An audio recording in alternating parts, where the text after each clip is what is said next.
don't need a lot of money.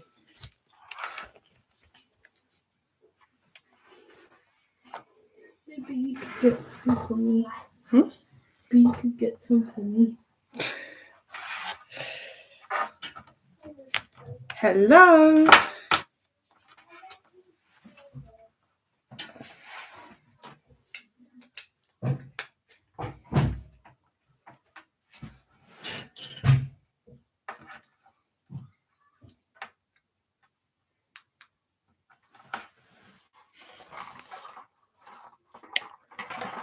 Hello, hello. Thank you. Thank you so much. Thank you. I can see people are joining. Thank you so much. Thank you. Guys, yeah, it's two of us. I can see a thumbs up. Thank you. Hello, bro. Thank you for joining me. Thank you so much, Peter. Thank you, everyone. It's Teshua Jagona here. And I do appreciate you guys for joining me this evening. I hope you've had a lovely week. And I've had a good week. And I'm happy to be here. So we're going to start. We're going to start straight away. You know what I was, everything we do, us working hard, us wanting to come abroad, or working hard in any country we live in or we are at, it's because the aim is to better ourselves. The aim is to provide for our family and, all those good stuff. And that's why today, tonight, this evening, or this morning, depending where you are, we are going to talk about how you can earn £3,500 and above if you're a nurse in UK. And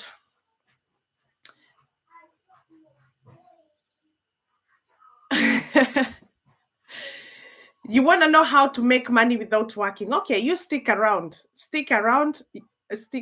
and listen to me, and probably this might change your thinking, or it might be of help. So when I'm looking at nursing, but it's general. It doesn't matter which career you are on. Yeah, even IT, all those careers, as long as you've come here in the UK to work, more or less the way to earn more money, or how the ways I will tell you how to earn more money, will be more or less the same. The reason why I've chose nursing, like usual, why I go with healthcare, it's because healthcare is my way. It's my expertise. I work in healthcare, so I'm more comfortable working or talking around healthcare. So, guys, let's say you've come in and you've come in as a nurse. Remember, we've been talking about Health and Careworkers Visa, and you've come in as a nurse, and you're looking at the money that they're paying you, because, to be fair, when you come in and you're working with NHS is National Health Service in the UK, the money is not that much. Yeah. I would say some nature of job, like nursing, caring, senior carers. Sometimes we tend to say that we don't work for money, and somehow we don't work because of money. Like, money is not the priority, but let's be truthful here. We work so that we can meet our daily needs or better living. So I would say let's work smart and not very hard. We work smart. So you are here and you're looking at your salary with the hospital that has brought you here, and you're like, man, how am I going to survive with this kind of money? Because remember, some of us, we are feeding a community back where we come from. Maybe you're the eldest sibling in your family, and everyone is looking at you, how you're going to support them. So you need more money than what they'll be paying you here. So what do? One, I would say first, you must meet the needs of your employer, because remember you've come with an employment visa, yeah. So you must meet the needs of your employer before you go and look for a second job, yeah. So your employer, when you left your the country of origin, you agreed that you'll be working for 38 hours, yeah. So 38 hours. Mostly you'll find in hospital you will work 38 hours. If you're a nurse or a carer working in hospital, you will work, a full-time contract is 38 hours. So those are 3 long days, yeah? Playing around 12 and a half hours, around there, or 13 hours. But if you came in and you'll be working in a care home, then you find maybe your contract is 48 hours, and 48 hours is the most hours you can work. Yeah, like that is what is in the contract, 48 hours. If you're working in a nursing home is where you will find the elderly or people living with dementia and so on. So if you're working 48 hours for your employer, the employer that brought you in the UK, then that means you have 3 days for yourself. Yeah. If you're working in hospital, the contract is 3 days, 38 hours, then you're working 3 long days or 3 night shifts. That means you have 4 days to yourself. So here, it's where it's important. Here is where you need to listen. You've worked, you've done your shift, and because you know your shift pattern like a month before. Yeah, so you know the days you're supposed to be working. If in a week you have 3 days or 4 days to yourself, man, you can't afford to sleep all those days. You will, poverty will come knocking, you will go down. Yeah, so you need to be smart on how to work around this. So this is what you're going to do. This is how you can earn that money. Remember, the hours that you have are like the hours that you've been employed, those hours you're being paid for. Yeah, end month. But now we are looking on how to top it up until it gets to 3,500 or 4,000 pounds a month. So one way you can do this is by working overtime. Yeah. Remember, if you're working in the healthcare sector, they are always understaffed. So you will be able to work overtime. So overtime, that means overtime you are working with the same employer. Yeah. So you've done your hours, but you're working with the same employer. So that means in your money, the money that you'll be paid end month, they will add on to the overtime hours that you have picked. So you can pick, remember, if you're contracted, you work 1 week on, 1 weekend on, 1 weekend off. So the weekend that you're probably off, you might choose to work as extra. Yeah. Remember, in UK, weekends are paid more. Yeah. Weekend are paid more. Bank holidays are paid more. And night shifts are paid more than day shifts. So again, it's up to you to choose wisely which pattern or which shift you want to work. Because if I work Saturday and Sunday, if I'm going to be paid more, why then not work that weekend? The weekend that you're free. And then if there's a bank holiday coming, the bank holiday, when I mean bank holidays, like, if I'm originally Kenyan, so like when we have Mashujaa Day, following from the TV, usishangae where your fan is. That is Mwakazi Fitness. Thank you for being here. Yeah, I was starting to wonder where you went, but thank you for being here. I appreciate. I do understand life gets a bit, yeah. Hata mimi unafollow mtu huku nyuma, but sometimes it's hard to, yeah. So thank you so much. Thumbs up, guys. Thank you. If you're there, please give the video a thumbs up. Thank you so much, Makazi. Yeah. So one of the way you can earn more in the UK. So we are looking at nursing, but like I said, it's all the jobs. It's all the jobs, but we will focus on the nursing or the carers jobs.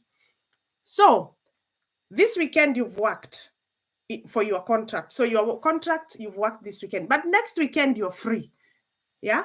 Knowing that Saturday and Sunday you're paid more, go and work. That way you will earn more money. Yeah. If you work night shift, again, night shift is more money than day shift. Yeah. So we've checked that one way you can earn more is through overtime. So you don't look for another employer. All you do is your same job or the same hospital you're working in, but you work overtime. Because like I said, and I said again, yeah, you will always find shifts that needs covering, either in the elderly home, either in hospitals. As long as it's around health and care jobs, you will find shifts that needs covering. The other way you can earn, you can earn up to £3,500 to £4,000 in the UK as a nurse is by you looking for a second job. And when I mean a second job is you might be in this hospital, as a nurse, maybe you've come and you've been given a ward, you're working in let's say a respiratory ward, yeah? But a hospital is big. So you can work in other wards. So what you can do, you can apply as bank in the same hospital. But instead of when you finish your contracted hours in your respiratory ward, you go and work in another ward. But also it's important to remember to you follow you check your contract. Yeah. There is no contract that okay, the law of land doesn't state that you have to come clean and say I have a new job, or I'll be adding up a new job, so I'll be having 2 jobs or 3 jobs. But if you are a person that is coming, you're immigrating from another country to here, your employer might ask you, or the contract might state that the day that if you pick an extra job, that you need to come clean and tell them. So it's very important to read what your contract states. Yeah. But if you're going bank in the same hospital, chances are your boss in the ward might be happy for you to go ahead and apply for that job. So what does bank mean? Bank means that you will go and work in another ward, but that job is not permanent. So the advantages of working as bank are paid more. Yeah. So it is the same hospital. Let's say it's NHS, National Hospital Service. But if you're not permanently employed, you are paid more than being permanent, if it makes sense. And this is because when you are permanent, you do take leaves. Yeah, you take leave and you are paid for sickness. Yeah, off sick. So that means you kind of get you have an advantages of being employed permanently. But when you are bank, you are only paid what you work for. Yeah. So with that's why that you'll find that you're being paid like £2-3 on top of the normal rate that they pay you when you're permanent. Because when you're paid, you go. That is, you're paid. You can never claim maternity leave. You cannot claim as off sick. You cannot claim anything extra. If you worked a 12-hour shift, then you're paid that 12-hour shift. So another way you can earn more as a nurse, then it's by being bank. So you make sure you've done your 38 hours as a permanent nurse in your hospital, and then you can go to another ward and work more hours. Yeah. Remember, here we are working smart. Yeah. So don't just go picking shift. Pick shift that will support you, like shift that have an advantage. Yeah. Like we said, weekends are paid more, nights are paid more. But again, because it's just overtime, it's just you're looking for more money. It doesn't matter even if you pick day shifts. It's okay. Yeah. But remember, as much as we want to work and earn money, these shifts are long. Yeah, shifts are like 12 hours, 13 hours, and some hospital it's even 13 and a half hours. So please, let's remember to take care of ourselves. So I would say, let's work at least 5 days. 5 days in a week. 5 days in a week as a nurse, that should be good money. Yeah. Christine Jockey, my namesake, we mwega. De mwega mono. Thank you for being here. I really appreciate. Thank you so much. Philip, hello. Thank you. Like the video. Thank you for being here. Yeah. So look after yourself. Work at least the 5 days in a week. So, like I told you, you'll find a full contract in a hospital is 3 long days. So those are 38 hours. You have 4 days. Work another 2 with bank. Those are 5 days. The last of the 2 days, please look after yourselves. Because when you're working in hospital, those are careers that you are dealing with people. You are dealing with people, you're dealing with people's lives, and you have to be alert all the time. Yeah.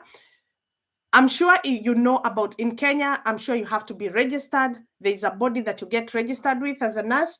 And even here, there is NMC. That's the body that you're registered with as a nurse. Yeah. And you have a PIN. So you have to guard your PIN. If you feel your body is tired and it's not allowing you to work any extra, then please don't do it, because you don't want to lose your PIN. If you're a nurse, you do understand that this is a very demanding course.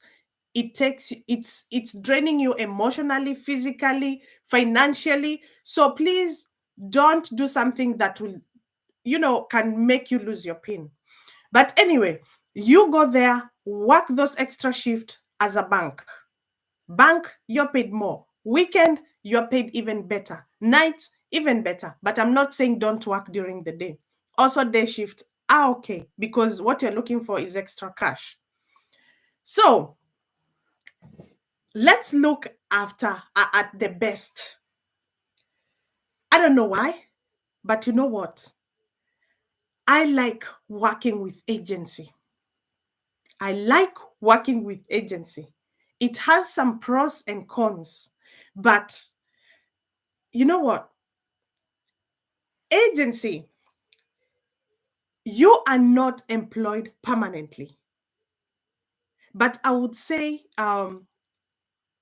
agency, you get to bargain. Faith Leslie, thumbs down. Thank you, girl. Thank you for being here. Beautiful host. Thank you, girl. I appreciate. Thank you. Yeah. So agency,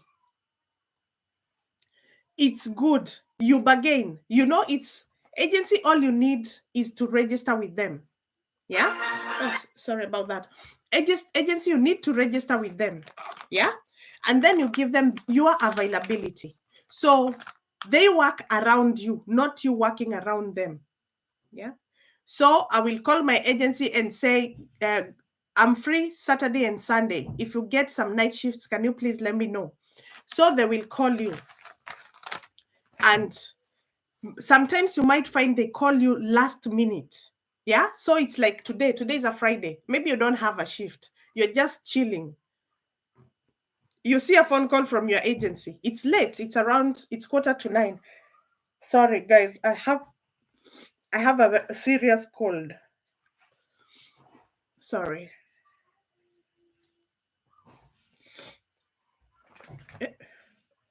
I'm using wipes because tissues are too rough. Yeah. So you take your call and they're like, so and so, are you still free this Friday evening? Blah, blah, blah. We have a shift and so on and so forth. And then you are in a position to ask them, when is the shift starting? And probably they will tell you, it's 9:15, but somebody was meant to start at 7:30 and we don't have anyone. Definitely we'll know there is desperation there. So you'll be like, so how much are you willing to part with? And they'll be like, we are happy to pay you 25 pounds an hour. And you're like, no, I still have to drive 45 minutes or 1 hour to that place. Can you please make it 28 or 30 pounds? Agency, you can negotiate. Yeah, you see why I like agency. So one thing, it's because you can negotiate around it. Secondly, you have there's no commitment. Yeah, you see your permanent job, you will go in there and they will tell you, Leslie, this is your ward today, and you're running the ward. So you'll be running up and down, checking the medication, checking if the charts, the hydration charts, everything, and so on and so forth, doing discharge from your ward and all those things. But when you're agency, you can only do too much. Yeah. So agency, you are limited to what you can do. Of course, you will ensure the safety of your patients, but there are all those things that they don't think, like, no one will come to your neck saying, oh, why didn't you do this? Because you're not permanent there. So you went there because they needed you. Yeah. So one is flexibility. Two, the fact that you can bargain around and earn more. And let me tell you, with agency, you earn more than permanent work. All the jobs. And again, I will repeat, the reason why you earn more with agency, it's because you are paid what you work for. So with agency, you can't come like if you worked with them 2 days a week, that's what you'll be paid for. So if you get sick, you won't go saying, oh, I'm sick, I can't I need a sick pay. So they do not owe you anything. They only owe you the shifts that you have attended. Yeah, but their deal is always good. The disadvantage about working with an agency, you will find, and this is all jobs, even as a carer, when you're working as an agency, you might go places and what they do is they give you the patient or the people that they know it's tricky to look after. Yeah, because their thought or their thinking is you are getting paid more, so you should work harder or more, or there's that there has always been that rivalry between a permanent staff and agency. You've just come in, so they will chuck in everything, or they'll just give you odd jobs. Even if you're a nurse, they'll just give you odd things to do. But on the positive side is you know that like you're just there to do your shift. Stay positive. You're just there to do your shift, your hours. You'll be counting down the hours as they get paid half of what you're getting paid. You're just counting half your day. You just know what your end goal is. So don't get mad. The thing is, what you can do, if you're sent to a home or a hospital and you go there and you feel that this is not the place to be, then what you can do is the next time the agency calls you and wants to take you the same place, please decline. Yeah, say, I'm not happy to go that place, so can you please look or take me to another client? That's another thing about agency, because at work, when you're permanently employed, sometimes you might not be happy, or you might feel like things are not working for you, but you're permanently employed there. So every day you feel like you have to go. Yeah. But with agency, you don't have to go. Yeah. You just tell them, please check another home or check another hospital, and that's what will happen. Because remember, you are working against the hours, the time that you are free from your permanent job. That's when you're working with the agency. And most agencies want you to have worked with the NHS or have experience for the last 6 months. Yeah, because what happens is, let's say you are a new carer or a new nurse or a new senior carer. When you are new and you're permanently employed, somebody holds your hand and they tell you or they show you what is expected of you. But with agency, you find that sometimes you've been called and it's a last minute thing. It's because there is no nurse on that floor. So that means they need someone who is qualified and is going to, like, you'll just dive in. You go there, you dive in. Yeah? Like, you know what you're doing. And that's why it's very important for you to have experience. So if mostly you are a nurse, if mostly you're a nurse or a lead carer, please ensure that you're confident and you have enough experience and you have all the competencies, yeah, before you go and work with agency.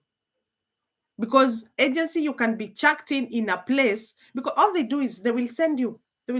For them, they're in the office. They don't even know how those homes work. So it's you who will go to a floor and you're like, what am I supposed to do here? Yeah. So make sure you're confident. You have the competencies. Yeah. Make sure you are a fighter. Like, you can work in any situation. Some people you'll find that they don't like anything to do with agency, and this is because like the way I said, most likely you will go to a place that the people you're working with might not be that welcoming. Like, they won't tell you go blah blah blah, but you will see the things they're allocating to you for you to do. You will see. Yeah, you will see. Unfortunately, I myself, I've had as support or carer. I've had a few experiences as like I would go and then I will ask the people I'm supposed to do. Yeah. So if we are 3 on the floor, 2 are permanent. So I alone, I'll be allocated people. And because your people are singles, they will say they're singles. So you'll be allocated more people. Yeah. So because you are there to work, you will unachapa kazi, you do your job, and then you when you walk around the floor, we call the floor or the ward, you can't see anyone around. People have gone probably smoking, people have gone probably they're chatting. You are there killing yourself, all because you're agency. Yeah, because they know they have allocated you like 5 or 6 people to change and put to bed. So for them, probably they're left with 4 doubles. Yeah, and imagine there too. So those are the things that I'm saying, but you have to have that thick skin and also know your limit. And if you don't like the place, next time don't go. And also you can still I know there's places I have walked out. Yeah, you just go straight and say, you go to the manager and say, this is what has happened and I'm not happy to continue. My shift ends there. Or you call your agency and tell them you don't feel like you can continue with your shift there. One, if you feel you're unsafe, because at the end of the day is if you feel you're not safe or being supported, because this job is something that it needs support from others. That's because the people we are looking after might be kind of challenging, and you might need emotional support. Sometimes you might need physical support because someone is not easy to attend to. But if you find you're not getting that or receiving that, don't kill yourself. Yeah, because sometimes you might go and you're told, oh, when this person is happy, you can do them as a single. But when sometimes you just have to be 2 of you. So you might find they're pushing you to do it alone. So know your limits. So the third one, like I said, is agency. Agency is the way to go, and you'll be able to earn more money to top up on your money. To top up on the money that you're being paid as a permanent employer. Johnston, today I'm very late. Yes, but it's okay. They say better late than never. Thank you for being here. Licious vlog, thumbs up, done. Thank you so much. Thank you so much. Licious is saying hello to Faith. Thank you so much, guys. Oliver, we are talking about how you can top up your money to be able to earn 3,500 to 4,000 a month. Something I forgot to mention is UK, they're very good at tax. Yeah. And we talked, the initial thing we said is let's work smart, not hard. So there is an app, like in Kenya, we have KRA. So in UK, it's HMRC. HMRC.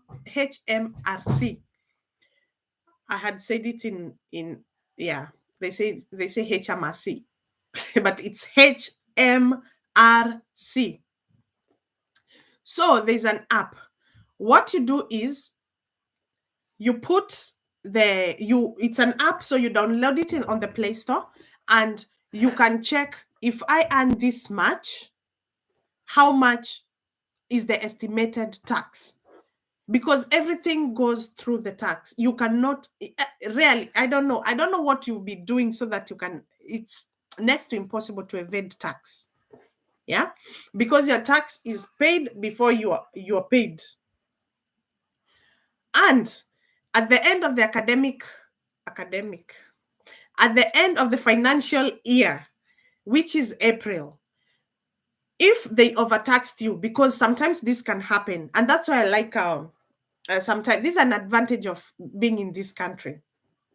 So because you want to earn some more, so you will find that you're working with your permanent job, which the tax will be 10%. Yeah, every month 10%. But on your second job, regardless, you will find they're taking 20%. So the more jobs you work, the more your tax is. So you can imagine your first job is 10%, your second job is 20%. So in order not to work and then all your money is taken, then it's advisable that you have your app on your phone so that you check, if I earn 3,000, 3,500, how much is the estimated, tax? How much are they going to take from if I earn 4K, 4,000 pounds, how much are they going to take from me? Yeah, because, and another thing I would like to say, probably it's a very small percentage that works one job. Even if they work one job, they do work extra hours in the same environment, but extra overtime. Yeah, let me use the word overtime. Johnston Oliver, that's a lot of cash. 4K. Oh my, yes. If you are if you work as a nurse and you work at least 5 days, which I said at least do work 5 days, because if you go above that, it might be too much. Remember, healthcare shifts are very long. Yeah, healthcare shifts are very long. So work at least five shifts in a week. You can get to 4K. Is that thousands in pounds? Yes, that 1,000 in pounds. Licious. Licious, what do you do? What do you do? Another thing I would like to say, you see, like for you to be able to do 5 nights, of course, I would say again, balance your life, because there's no way you'll be having like me, 3 under 8 children, and you're working 5 long shifts. You can work them if you have care, like if you have au pair in the house, or you have someone in the house, so then you're not worrying about the family side of everything. All you're worrying about is your job. Another thing, this is something you can do, like, we have aims. Sorry guys, I really have a cold. I really have a cold. You can this is something you can also do as we have, like, as a person, you have limits. You're like, this year I want to achieve this and this and this. So you can say, the next 2 months or 3 months, I will work so hard so that I'm able to achieve this. So you might not do it like long term, but it's something like you can do it short term to achieve a certain goal. And also it can be your way of life, like you can do, because if you're single, yeah, if you're single, I don't see the reason why you should sleep for more than like 3 days because you've done 3 long days. No, no, no, no, no, no. Go and work. Go and look for part-time job. Go and work extra hours or work with agency. Because this side has, I would say, this side jobs, like probably working with agency or working extra hours, the money you find is more of, you use it to cater for the needs you have, and then the money that you are being paid for being a full permanent staff, that the money you can save. Yeah. Johnson, how can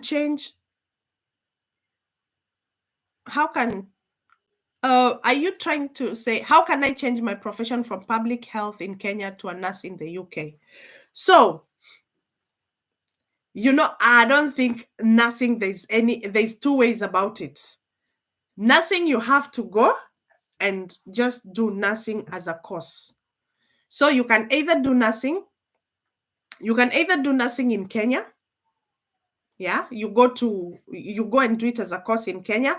Mostly Kenya, I think it's a diploma. Yeah, it's 3 years diploma. But if you choose to come here and do nursing, it's a degree. It's a 3 years course. And I've seen people coming over and doing it here. I would say the first year, not first years, but the first year might be the tricky one, because again, you're doing both things. You're trying to come over and also getting the visa. But after that, remember what I've seen people do. I've seen mostly people from West Africa. They do come here and do their nursing courses. What they come here and do is they start working. Yeah, so you are allowed to work. But remember, you have to be careful, because nursing is a full-time, it's a full-time course. So you might not be, of course, they give you a timetable, but sometimes you find that you are very tight. The timetable is very tight for you to work. So that's another way you can come. If you come here and do your nursing, after 3 years, of course, that's a straight on tier 2 working visa. If you've been here for 5 years, that's a straight on indefinite leave to remain. And when after the 6 years, you can apply for your nationality as a British. Can I do caregiving for a start here, then nursing in the UK? Yeah, you can do, if you're lucky and you got a job as a caregiver, yeah, with your qualification, if you got the job as a caregiver and come here, most skilled workers visas, what they're giving you a 3-year visa. Yeah. So when you're given the 3 years, when your contract is almost or about to come to finish, you are clever enough to either first look for a job that will extend, or the same job to extend your stay. And then at the same time, you can apply for schooling. If you apply school, then that means you can change, like you can now become a student after the 3 years. But for me, if you've been here for 3 years as a caregiver, just look for extend the contract. Yeah, if you've been able to get here with the visa, the Health and Careworkers Visa, extend the contract, work another 2 years, get your indefinite, so that you don't stress when you are in school, when you're in uni, because this is what happens. So you've done your qualification when you're in Kenya, you've done your care diploma or certificate. You are lucky, you came here, you got an employer, they employed you. Yeah.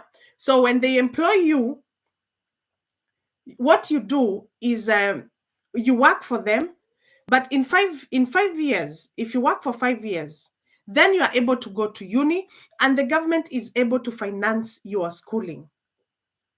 Yeah, but not until 5 years when you have an indefinite. But if you have not qualified for indefinite, that means you'll be chipping in your pocket, which is quite some good money to do a nursing course. It's like around one, for an international student, it's around 1.3, 1.4 million a year. And that is only school fees. Sally Klaus, hi, darling. Hi, Sally. Thank you so much. Thank you for being here. Yeah, so it's possible. It's so possible to be here, like Johnston, as a caregiver, but also possible to be in school, but you have to do your mathematics very well, because if by 5 years after working you are able to be paid, the school is able to be paid by the government, you might as well just continue working and then you do your nursing after the 5 years. But if you cannot wait and you are able to work and pay your school fees, then that's okay. Because Johnston, what of occupational health and safety by Nebosh, UK? Try and get a job in the UK, then nursing in UK. Get a job in the UK and nursing in the UK. Highlight the salary of an occupational health and safety. Oliver, that's something I need to check. I cannot tell them offhand, like how much they'll be willing to part with. But another thing is, if you look at the occupational health and safety, if you look at LinkedIn, you will find that every job that is there, they have written down how much they'll be paying. Yeah. But if you want to do nursing, it's the way to go. It's the way to go. It's the way to go. Sally Klaus, well, of course, support like always. Yes, yes, yes. Oliver is always supporting us. Thumbs up, Dan. Thank you so much. Thank you for the thumbs up. Yeah. So, guys, like I said, remember those when you come to the UK, or if you're already in the UK and you've come in with the skilled visa or the health and care workers visa, remember you can work an extra job, or you can work with the agency. But the most important thing, like I said, is remember to check your contract. What does it say about you working another job? Your employer might have said you have to disclose. It's not like they're against it, but they might say that you have to disclose that you are going for another job. And also, like now during the whole thing that was happening, it has been very tricky because we haven't been allowed in the healthcare sector. We haven't been allowed to be working different places, and this is to away we had to even sign the paperwork to say that you're not going to work in other places, and this to control the infection. Yeah, but other than that, if your contract does not suggest that you have to come clean and say that I'm working another day, as long as you've worked faithfully and hard and good job to the employer that brought you, I don't see the reason why you shouldn't work and earn that, top up the money to reach 3,000, 3,500 to 4,000 pounds a month. You can do that. Yeah, but always check your contract, check what it says. Oliver, Sally, yes, I'm doing it, but my schedule is too tight because I'm in my last sem of my degree course. Oliver, what course are you doing? What course are you doing? Because, Sally is waiting for you in Germany. I'm waiting for you in the UK. Yeah. So, and well done. You're on your last semester. Yeah. So, remember we said you don't have to go out there and look for the second job. You can choose to do just overtime at your main station. That is one way that you can add up your money. Secondly, you can choose to be bank. So if you're in this hospital, you're in this ward, be bank. Bank meaning you can go to the other ward and pick shifts. Yeah, pick the shift. But it's also good. It's also good, like when you go to other wards and pick shifts, because you are able to see what else they do. Yeah, you're able to see what else they do, other than if you're in this ward, only if it's in a respiratory ward, or if it's orthopedic, like you will become experienced in what in that is in that ward. So it's always good to go and see the other wards what they are doing. And how you can go ahead and do that is by going and becoming a bank in those other wards. And like I said, bank staff, they are paid more. Yeah, it's the same management, it's the same everything, but they are paid more than a permanent shift.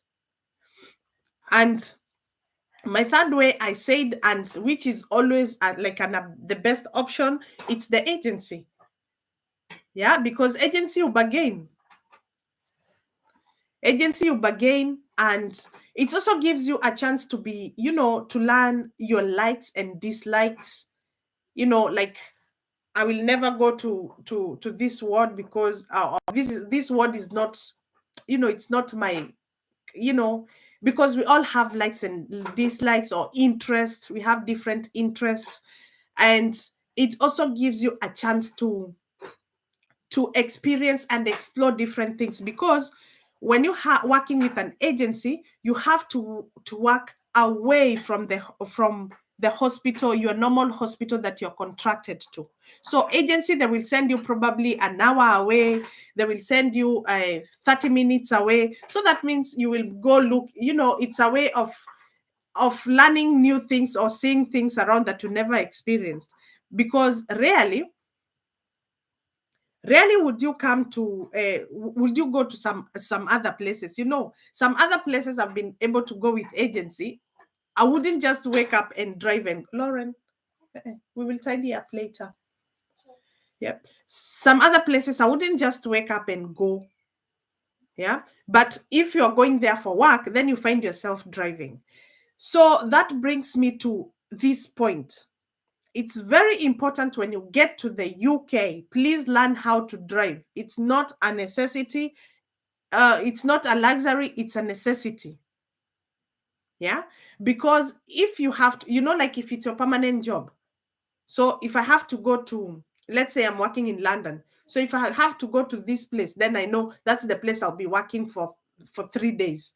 But if you're working with agency, then you need to drive, because like I said, agency will send you everywhere. Yeah, you give them the miles. Like you say, you can drive up to 30 miles. So that's the radius they will give you. So you really need to drive. Of course, there's very good transport system. There's trains and so on. But of course, it's good when you're driving, because after night shift, you don't want to go to the bus stop and start waiting for buses. You just want to go home. Okay, Oliver, I'm doing a degree in public health at Kenyatta University Town Campus. That's well done, Oliver. Sawa, serve both master and UK. It's easier, like Tesh is enlightening us.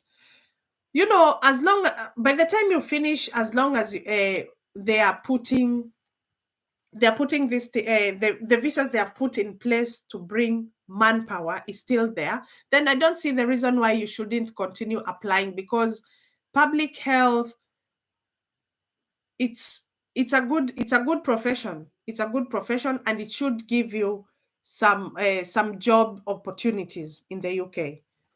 Sally Claus, guys, UK chances is high. Listen to this now. Thank you so much, girl. Thank you. Oliver, please specify the type of driving we should do. Okay. That one we have to check. I'm not sure if you turn what I know is immediately you arrive in the UK, there's a certain period probably you can be allowed to drive with an international license, but you need to do a UK license. Yeah, you need to do a UK license. What I can say is we are all different. Yeah, and Driving is an investment. So driving might take you £2,000, £3,000 to get that license, but you might get a good car with 1,000 or 1,500 pounds. So getting a car, it's cheaper than you getting a license. But the advantage, if you work, if you drive, if you back home, if you're in Kenya and you're already driving, then when you come here, your situation should be like when you start the lessons, they shouldn't be difficult, because what I've learned is we are very good. Like the people of, if your origin is from probably Africa, what I've learned is we are very good with theory.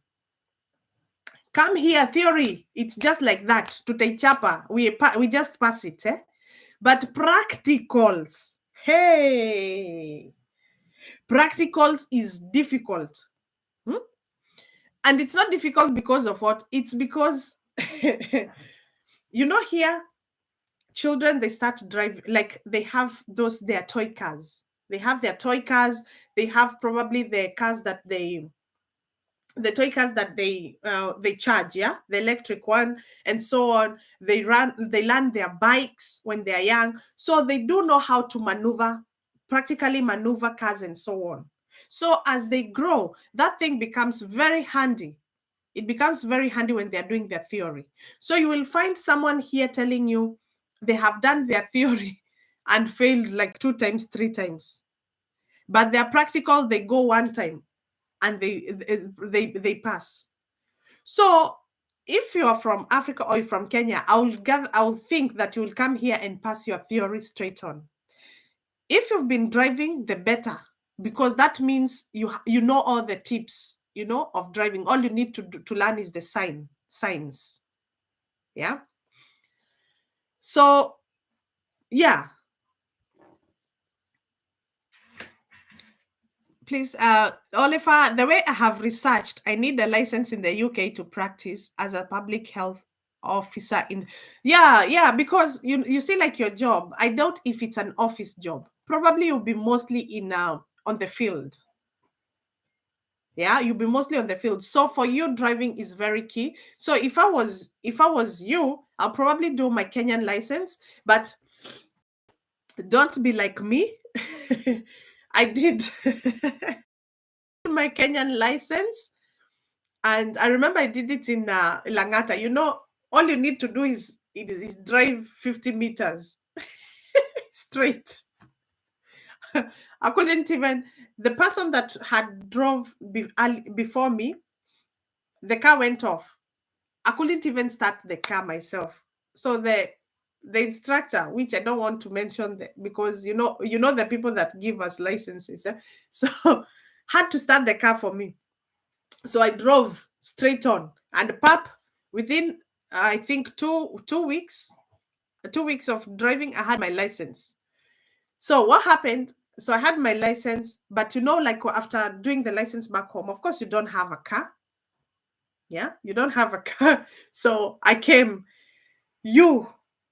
my guy, my license, I did it in Germany. That thing is difficult. The moment I went inside the car for practical theories, they have like, I don't know, 13 classes you have to attend. And those classes were around, plus reading materials, it came to around 300 something euros. So you attend those classes, like real classes, you sit and the teacher is teaching. Yeah. After that, you go and sit for your theory part of your exam. When you pass, you have 1 year to pass your practicals. Yeah. So I started my practical part. So thank God I passed my theory. And I started my theory sometime in January, and I did the exam sometime in Easter. Yeah. So I started my theory around now that month, April, May. Do you know when I did my practical exam? I did my practical exam in November. This is because you start the car, or your clutch. Yeah? Your clutch. Balance the clutch. feel the clutch. Sally, if you're here, I know you know what I mean. Feel it. Can you feel the clutch? Like the emotions they teach driving school, with. My God.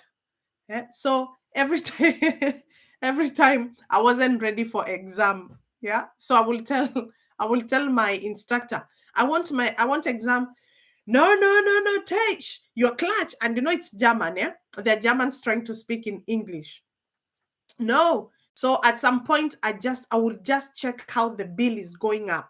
So don't calculate the money we paid for theory, but I think with tax, after tax, we paid 2,700 euros for my driving license. So I believe my license costed more than 3,000 euros. Yeah. But the day I went for the exam, I was so determined. The Kenyan in me, I was like, no more money. I was so determined. I drove. Of course, you could see the instructor. The way instructor is looking at you, he can see mistakes. But the one that is behind you is the one that's checking. You know what? I was given license, no mistake, no nothing. I was just given the license. So it's very important to do your license. Thumbs up. Thumbs up, guys. Thank you. Thumbs up. Keep liking the video. Sally Klaus, imagine you two. Yes. Oh my God. License is a nightmare. It's really, really a nightmare. So, some people, oh God, God is so merciful. God is so merciful because someone who didn't think I'm going to pass the test, yeah, was my husband. Actually, the day that I was meant to go and do my practicals, he stayed at home. Actually, he went. I know. Alisema vyoka wetu. But that means like he didn't really believe that I'm going to pass. You know why? When we did, like I learned with a German car, yeah. But if you've been following me, I was in Germany but as a UK citizen or resident. So we drove a UK car. So after my practicals or my lessons with my teacher, I will go and I will tell him, oh, my problem is parking now, because you knew that you had to do parallel parking. Hey, that thing is a killer. So he will take me to park. Like he would take me and show me how to park, to parallel park. Hey, with a British car. As a student, you just know your teacher is the best. Your teacher's chalk is the best. Your teacher's handwriting is the best. So for me, I will try how my instructor teaches me. It's not working. So he's like, how do you do your driving? Because that's another thing about men. You men, because it's easier for you. Some things are very easy for you. So that driving, it was very interesting. So when I passed and I brought the license, he could not believe it. Yeah, from April, I got my license in November. But it was a one pass, like I didn't fail. But I've had people failing only because they want you to respond to everything. Yeah. So right, left, links. It was like left. It was in German. Links, recht, left, right. So you have to check mirror. You have to, if you're turning, you have to respond to that. So they have to see your neck and your neck go back, because there might be a cyclist. If you fail to do that, man, there's no license for you. If you approach a town and it's 50 kilometers per hour, you should go to 50. If you don't respond, that's another problem. Yes, that happened to me. Those jambazi, those people, Oliver, you remember I said it's 300,000 Kenyan shillings. Yes, driving is not a joke. Jennifer Space, hi darling. Thank you so much. Thank you so much. Niko poa kabisa, niko chonjo. Sally Claus, hiyo ni plot tatu. I know. But when you get the license, it actually saves you a lot of hassle. It's very important. You forget about ako kaploti, but in you, you know that, my God, that's a kaploti in Kamulu. Jen, hi, I rolled with you. Did you roll with me? Guy. Yes, Jennifer. Yes, I started practicals in April. I didn't get license until November. So those are roughly how many months? 6 months or so? 7? Oliver, that 300K made me take driving very seriously. Thank you so much, Sally and Tish. Yes, if you are able to drive, please, if you're able to do your driving back home, do it. Drive properly. Like for me, I never put my driving in practice back in Kenya. So it was just another thing. You do it and then you don't have a car and you forget about it. But if you can keep refreshing yourself, the better.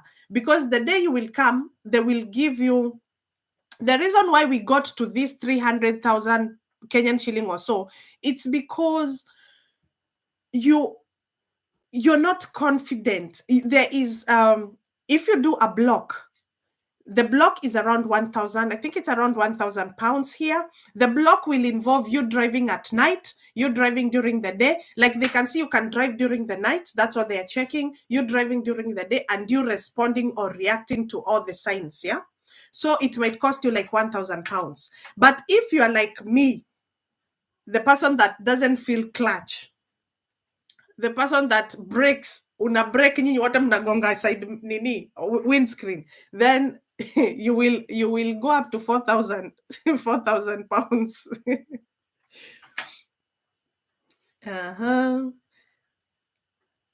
Jennifer, ama uko na Jennifer, I can drive while closing eyes here. Yeah. You see, like yeah, when I come to Kenya, I do drive. This is what happens. When I come to Kenya, I drive. So first I drive up to Tuskegee, like few kilometers. The next time, before I know it, if you don't know, I'm an Islando person. The next time, before I know it, I'm in Eastlands. But the funny thing is, when they squeeze me, like I can see I cannot move, me, I just stop. When I'm in Kenya and I find that they're intimidating me, I stop and I put hazard. So you will hear them, madam, tuandike kazi tuku drive, sijui nini. Yes, but when I'm in Kenya, I try and drive.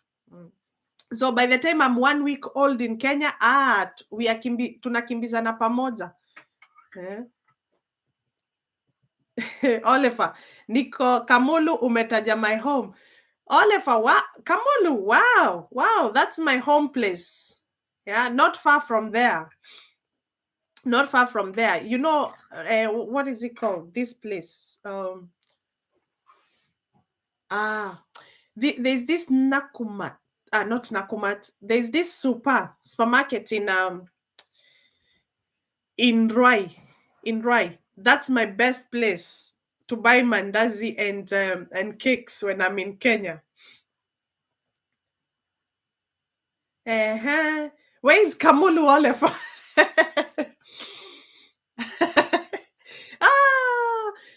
Jennifer, if you don't know where Kamulu is, you are lost. Kamulu is the next town, is the next Nairobi. Even, Sally knows Kamulu. Oliver, hapa block 10, manze unasikia drive huko ni 300k. Si hii ni kaplot pale Kingoro. Yes. Yes, so me, I would suggest do your driving and make it useful, make it practical. Like, be driving so that when you come here, you're just listening to the instruction. What does this mean? What does this mean? And you're over it. So you shouldn't spend more than 1,000 pounds doing your driving. Hey, Sally is a tourist. Sally is at, yes, Quick Mart. Yes. Yes, I like that place. Huh?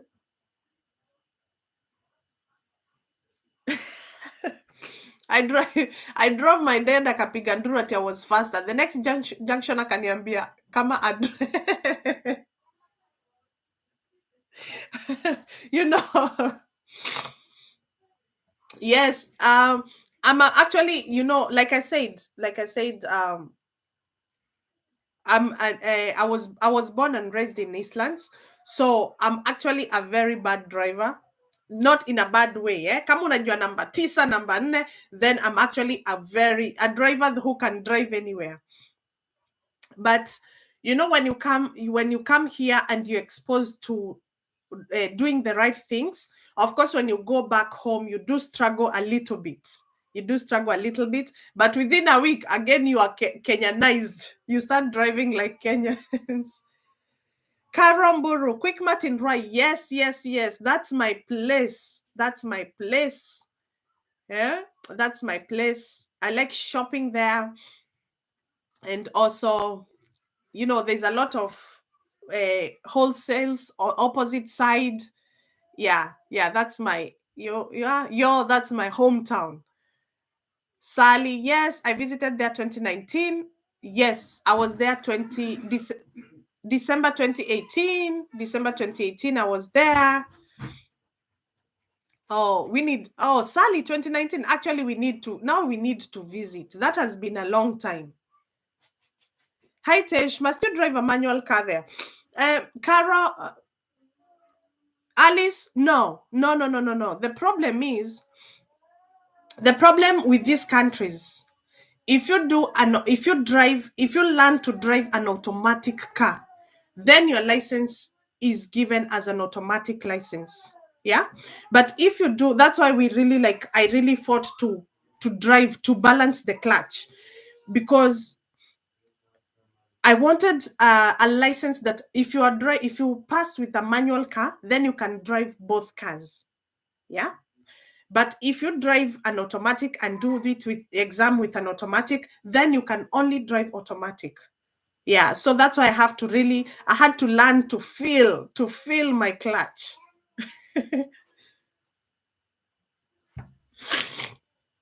Tesh, you mean quick mat or automat or at stage 26? No, I mean quick mat. You know where mostly mats turn around in Roy? That, and it's then equity is next to it. So it's quick. Yeah, it's quick mat. Yes, Leslie Faith says, I see you, Jenny. Sally Klaus. Sally, Alice, nope. I did with clutch. After I got DL, I drive automatic 8 years now. Yes. So if you do with clutch, then you can drive both cars. But if you do it with automatic, then you can only drive automatic. These people. So if you did automatic past, and then one day you think, now I need a manual car, then you have to go back to school and now pass with an automatic car. Hey Faith. Sally, Tesh, maybe we are future neighbors. Can we meet kwa red tent? You never know. Hey, uko hivyo, si nimekwambia. Jenny said that she doesn't know those ends. Those ends are, maybe you never know. We are future neighbors around those places. We will meet at red tent. You never know. All of us, Sally Claus. I wish I knew ningekupa kakuku from my poultry farm. Yes. Nini, what is it called? Like that quick mat. It's the one in Roy. And next is what is it called? There is an equity. So it has to be quick mat. Because I know 26. Olefa is the 26, the what is it called? The Kariobangi one. You mean Kariobangi? I know those sides. I know those sides. Oh my God. Hey, Sally, we need to know. We need to know if we are future neighbors. Hmm? Yeah, we need to know if we are future neighbors. By the way, those places I can see they have really grown. Like they have really grown, and some places are very good. They're very good, mostly for us. You know, I can't say we are young, but we are young. It's kind of somehow affordable. Ah, Sally, I was a tourist. If we keep in touch, definitely we will meet. Yes, Oliver. Uh Agnes, I am trying. I am trying. I am trying. It's just that I can't find the place very well. I am trying. I am trying. Agnes, I know what you mean.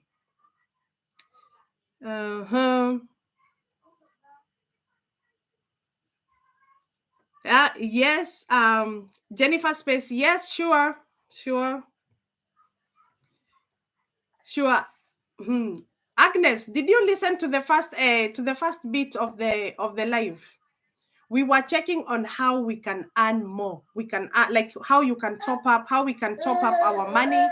If we get a job here as a nurse or carer, how we can top our money. And we came up with 3 ways. And I know probably you might go and catch up with the video how we started, but one way we said is by you earning working overtime at the employer that has employed you permanently. The second way is by you working as a bank, and a bank means you working around there in the same hospital but different ward. And the third way, and I said the best is as an agency, because you can negotiate your pay, how much you want them to pay you. Okay. Oliver, we have stage 26 along Kangundo Road, Kangundo, on your way to Kambulu. I was raised in Roy, and my primary school I went. You, Oliver, Oliver, are you my neighbor? Are you my neighbor? Hmm? I know those places you're mentioning quite well. I might not know stage 26. Maybe I know the stage, but probably I do not know the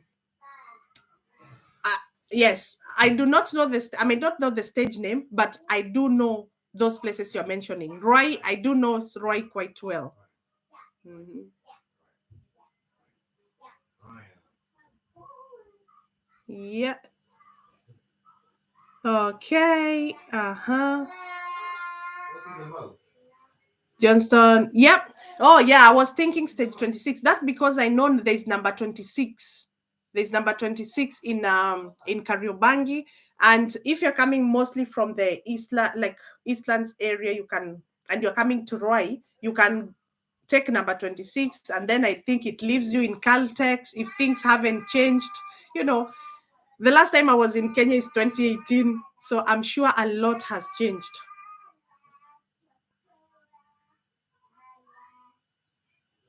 Okay. Okay. Do you know Kwakanjo? Yes, I know sewage. I know sewage. I know sewage quite well. You know, do you know sewage? Where all the sewage in Nairobi goes? I know sewage in Rai. So I don't know if that's the same place for Kanjo. Mm-hmm. Johnston, Oliver, Sally, when are you coming?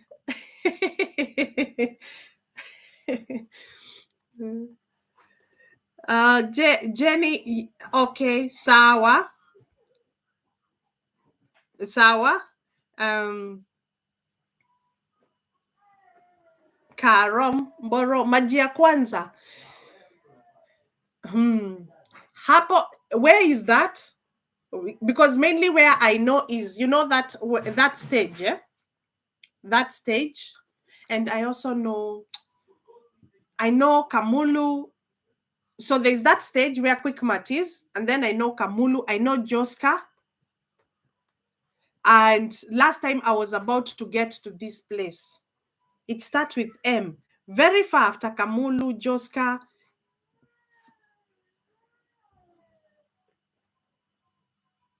Ah, okay. 26 is in K South. Yeah, I get you. So you take it in Upandia in Jogoro. Yeah. Yeah. While 38, yes, Mala, that's right. Yes. Yes. And just before I got to Mala, I had I even have those I have those photos.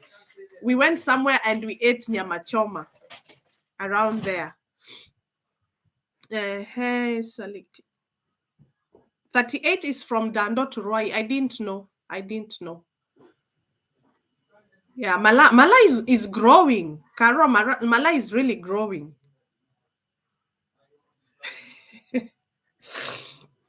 That's right, Sally. Hey, me, I'm telling you, since 2018, it feels like forever, because before that I used to be able to go to Kenya like every year. So from December 2018 to now, it feels like a long, long, long time. So Sally, yeah, we will be in the airport vlogging. Millie, hello everyone. Oliver, Teshwe basi ni wa hapa. For real, we used to stay in Kanjo. Yes. I know, yes, I know those areas. I know those areas quite well. And now as I gather information, I hear that those places have really grown. There is gorofas there, and it looks really good. It doesn't look like the Kanjo or the Roy we used to know like 10, 15 years, when it used to look like a desert. You know, when Roy is hot, that is it cotton soil, it even reflects your face, like it burns your face. You look at the soil, it burns your face, like it can really get hot. And when it rains, it's very, very messy again. Faye, someone visit me. Faye, Mili Mambo. Maji ya kwanza, nani huyu hapa? Carol wewe? Yes, I need to know maji ya kwanza ni wapi. I need to know where that is. Millie, we are doing fine. We are doing great. Thank you so much.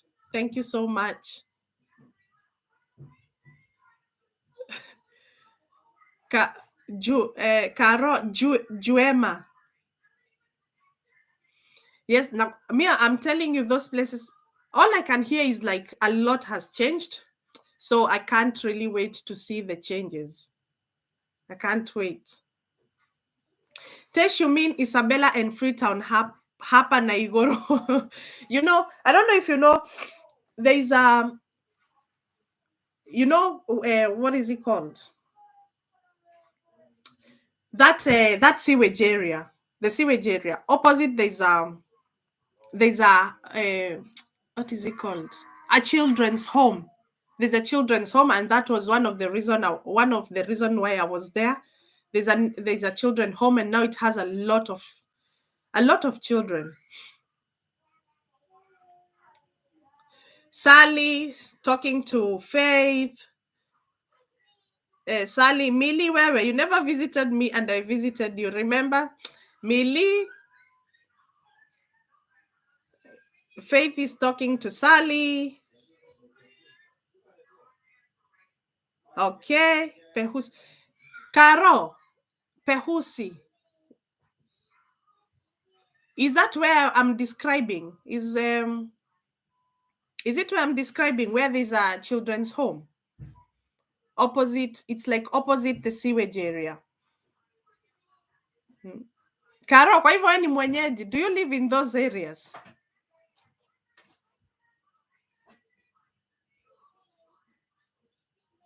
From Quickmart to Siwe unapita maji ya kwanza. Okay.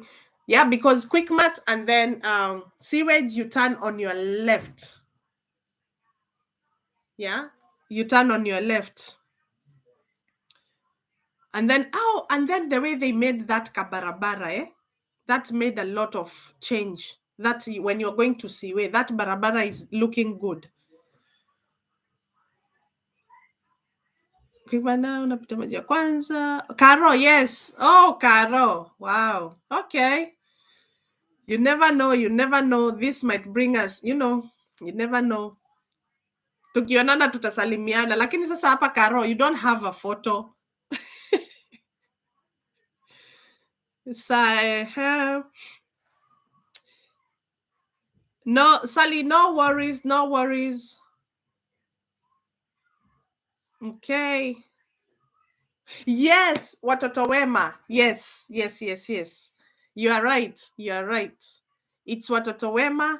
So yeah, 2018. When I was there with, yeah, around there a lot. Sally nimewasamehea. Oliver is saying hello to Faith. Faith is doing an amazing job. Faith, shopping for one. When is the last time I shopped for one?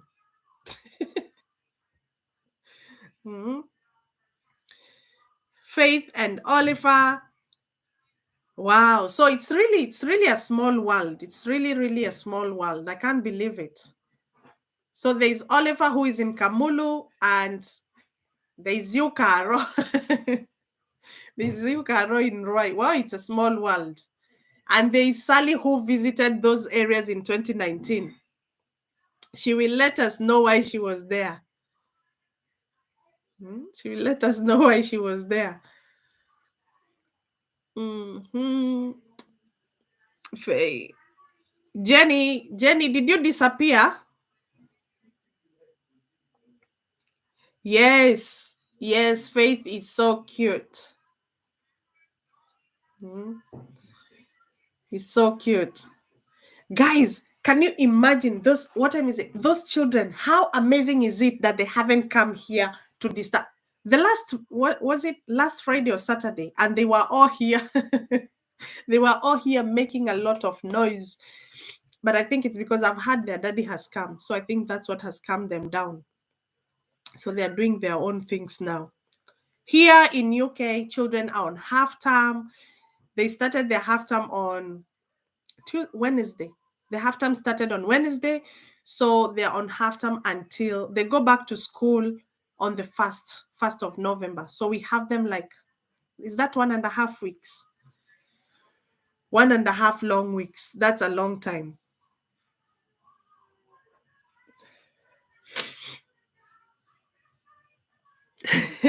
So you know what that is in Siwe, Mandevu shop. So who is Wakiarie? You know,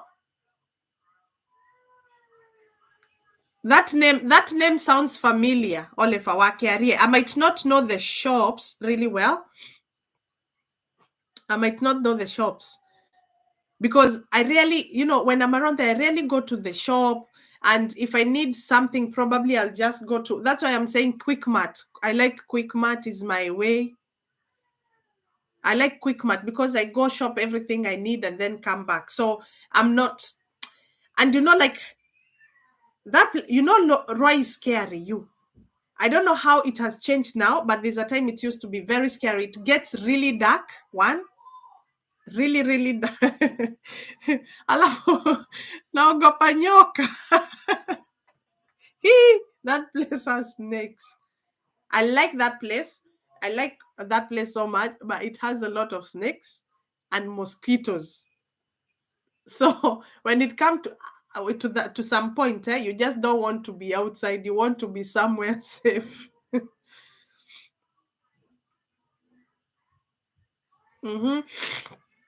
Oliver, Faith, I'm coming to your channel. That's good. Please, yeah. Oliver, you are really you are a true supporter. You are a true supporter. Thank you so much. You are a true supporter. Sally, you're laughing at Oliver. You know, yes, even me. Oh, now I get you. Even me, I'll start laughing. Faith, I'm coming. Yes, I'll start laughing. Yeah, you know, Oliver knows even the yeah, man, devil shop. He knows even the he knows everyone. This guy, yeah. Which campus are you in? Which campus is near there? But I believe commuting now is not that hard because of the bypass. So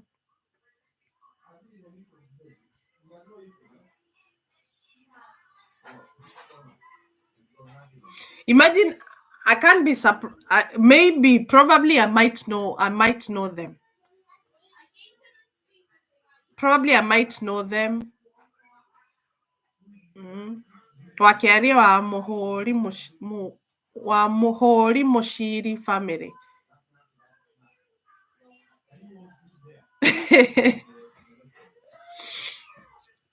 Maybe I'm not. Maybe imagine Liza Kwa, I might know them because, like we said, it's a small family. Family. It's a small world. Now we know Karo. Now I know you. You're not far from there. Oh, Wakiaria, you know, my mother. How? Yes, he's. Yes. We need to look for Gashosho. Oliver, do you want Gashosho? Millie.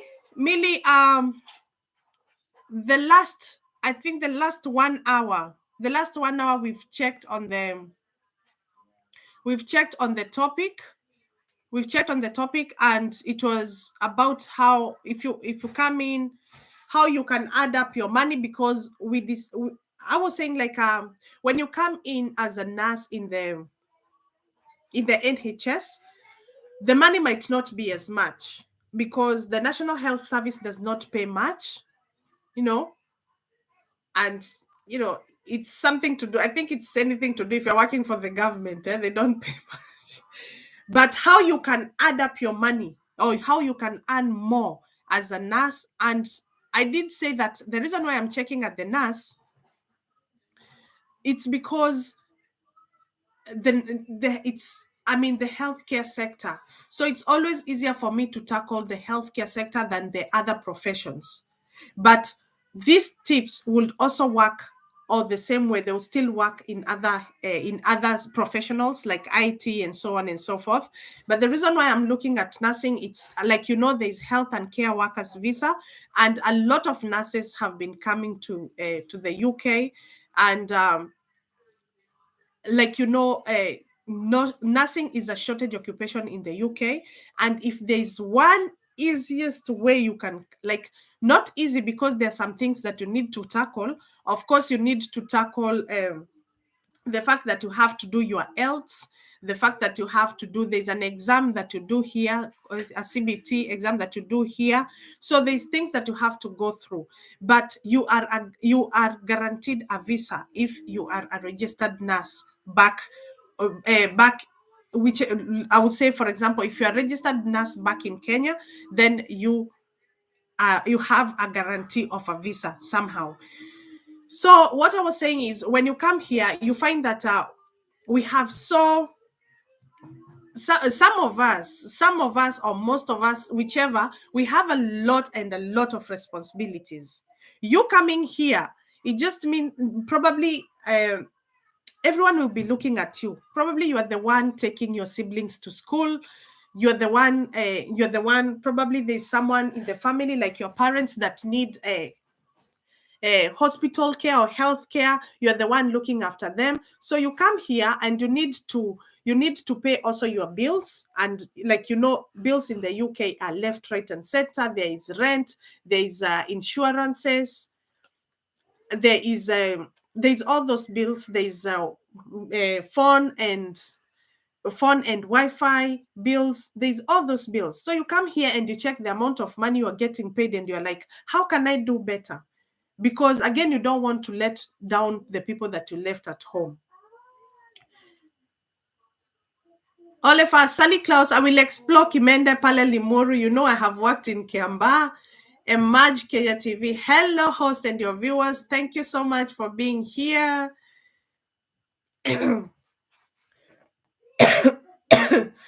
Sally is laughing about Kiambaa. Oliver, kuna yeah. Yes, but yes. So there is NCLEX or NCLX. Oh, yeah, that one. There is, but so this one helps you to opt out of doing if you apply a job and they need a proof of English and your level of education, probably you have your master's or you have your degree, then you using NCLEX to change it for you, then you are able to avoid doing the a proof of English, which is OELTS or CELTS or ELTS, all those. So there is, yeah. So like I was saying, you come and you check what are the ways that I can maximize my income, and these are the ways that you can maximize your income. You can maximize your income. What I said first is by you working. Remember, shifts here are like 12 hours or 13 hours or so, yeah? So you can maximize your income by working overtime. Yeah. So you find like if you're doing 7 to 7 and probably they needed a cover until 11 at night or midnight, you can offer to work until those hours. The reason being, when you work overtime, some of the hospitals, some of the organizations, they pay you extra. Yeah. So they will pay extra than the normal rate they pay you. Yeah. So overtime is one way that you can maximize your income. The second way I said that you can maximize your income is by you working bank. And by bank, I mean you're in hospital. If you're working in this ward, and probably you're working in a ward of people with dementia, but you've done your contracted hours that you had you had agreed with your employer, you can go to another ward like trauma, this trauma, respiratory, orthopedic wards. You can go to another ward, and if they need cover, you go there and pick shift. So you're going to pick shift as a bank. They call you a bank worker. So it's in the same hospital, but you go and pick in a different ward.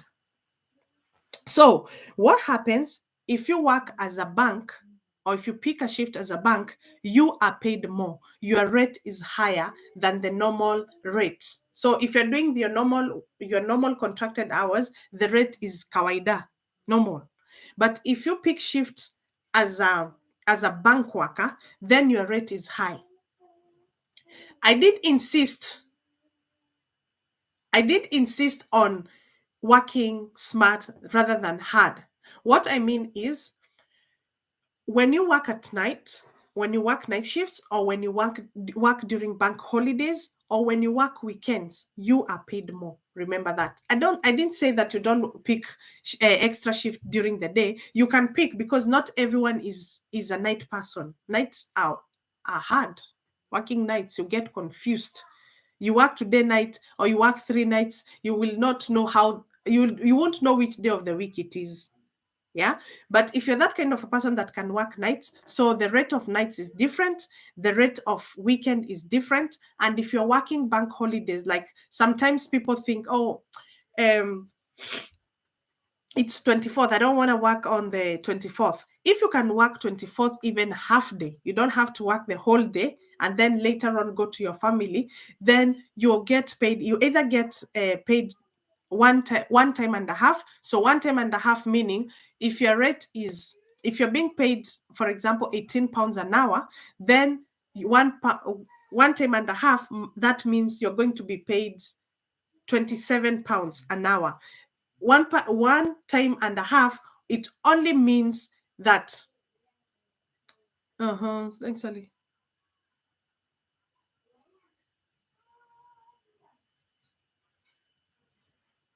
Okay, bye-bye.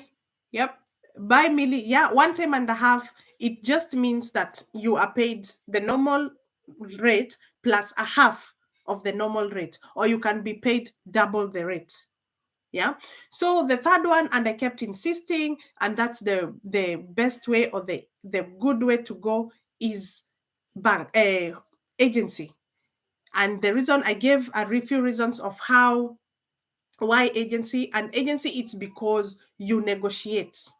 Yeah, you negotiate. No, that shift is 1 hour away. No, I need, because of my fuel, can you please add 2 more pounds or 3 more pounds? You negotiate on the game.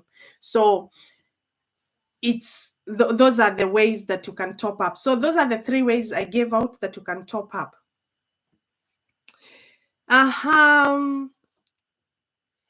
Thanks, Millie. Thanks for rolling back. Sally, she's so courageous, Zaki, and she can sing. I need to see that. Probably I've missed it. I need to see that. Who is that? Is that Carol? I need to see that. Oh, it's Emaj. Emaj, I need to visit. Yeah, I need to get updated.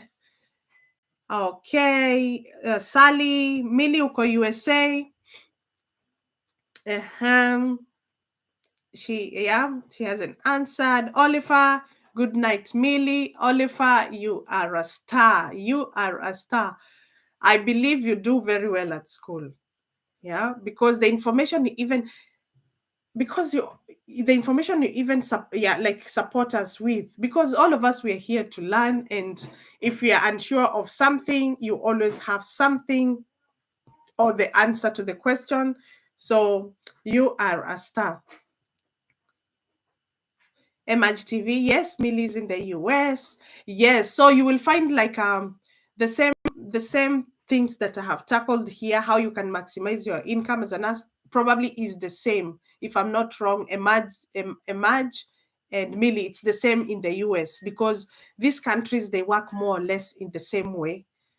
So by agencies and overtime and so on. Yeah, so Oliver, we will say you continue driving. You continue doing your driving. Oh, thank you, Sally. We are going to watch it. We are going to keep us updated. Oliver, life in Europe seems it's full of opportunities.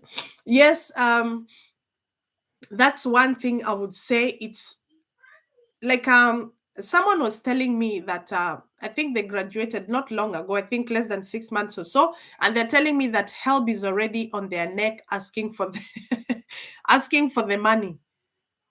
Yeah, asking for the money. So if you're here, Oliver, and you qualify for yours, you need to be paid. Until you are earning a certain amount, no one will come asking for that money. So you have to be earning a certain amount, and they deduct 10%. That is in the UK. They deduct 10% of that money. So, and when you're 60 years, they write off the loan. Yeah.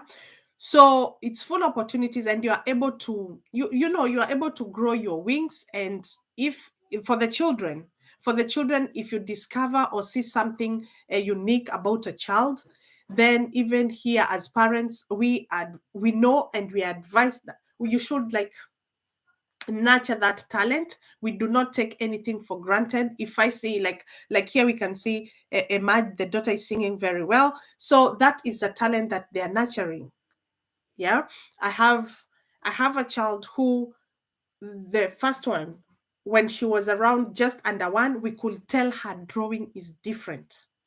Yeah, when she was like 1, we could tell it's very different. And now she's 8, you can tell there's something different about her drawing. So that's something you nurture. You make sure that their resources are there.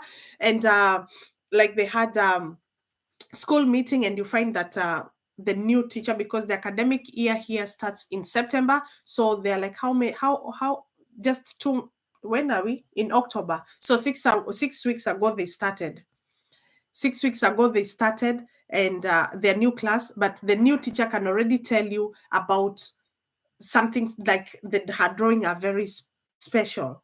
So, and they are doing something like they are encouraging her talent. So those are the things that really makes these countries full of opportunities, and we grow, we nurture talents. We just don't let them go, because you can never tell.